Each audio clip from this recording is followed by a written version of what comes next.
lots of times when a pile of special effects is dumped on top of an actor's performance, it can work against them. Still, when de-aging is conducted or digital doubles are created, stand-ins are used a body double for principal photography. Actor Samuel L. Jackson performed every scene on set. And when Industrial Light and Magic were building her body double, Brie Larson was there to provide the movements and animations on which her digital double is based. The end result is a film that uses extensive CGI without ever sacrificing the authenticity of its actors' performances.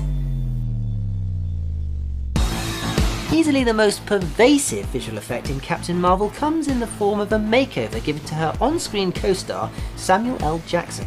The 70-year-old MCU mainstay shows up in Captain Marvel as a younger version of himself, roughly 35 years younger. Fortunately, visual effects company Lola VFX had several films of Jackson's back catalogue from which they could choose. Lola reps explained that there was one movie that paid off more than the rest. 1997's 187. 187 is a great little psychological thriller that acts as a scathing indictment of the public school system.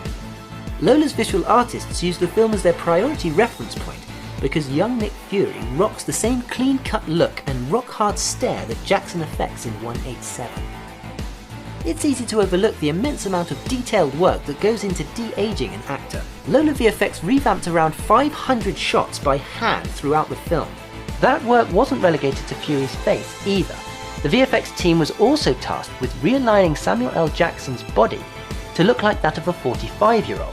The entire job took 60 people working full-time in 4 separate offices. When it came time for Captain Marvel to suit up and use her energy-based superpowers, directors Anna Boden and Ryan Fleck turned to the legendary visual effects studio Industrial Light and Magic, or ILM for short. Not only was the studio handed the core of depicting Carol Danvers' powers, but they also created the digital double used in Captain Marvel's set pieces.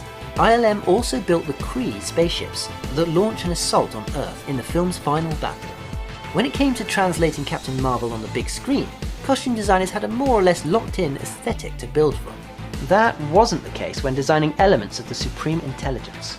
Directors wanted it to be violent and very large, and to be like streams of water that flow upward. When it came to building the lair of the Supreme Intelligence, ILM wanted to build something that seemed vast but flexible.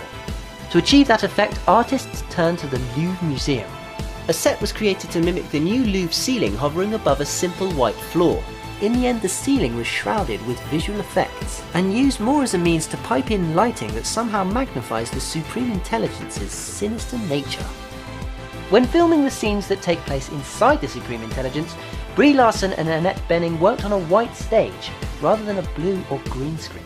As a result, the VFX teams were forced to not only digitally rip the women off the background, in every frame, they also created CGI hair for both Bening and Larson, pretty much shot for shot. Next is the swirling light in Captain Marvel. This powerful energy that looks like fire blasting out of her hands looks like it would have been fun to recreate.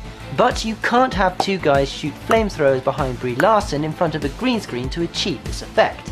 That would just be stupid and unnecessarily dangerous. But putting aside singed hair, one good thing that would come of it would be the residual light coming from the flames. Now, instead of this moronic idea taken from the ramblings of a madman, Industrial Light and Magic used a much safer and practical method: lighting props. VFX artists use LED models, armbands for Larson and a little box for Bening as the starting points for their work. Along for the cosmic ride in Captain Marvel is a lovable orange tabby cat named Goose. German VFX studio Trickster was brought in to handle the first 2/3 of Goose's screen time. The bit where you think he's just a cat, only, floating through space.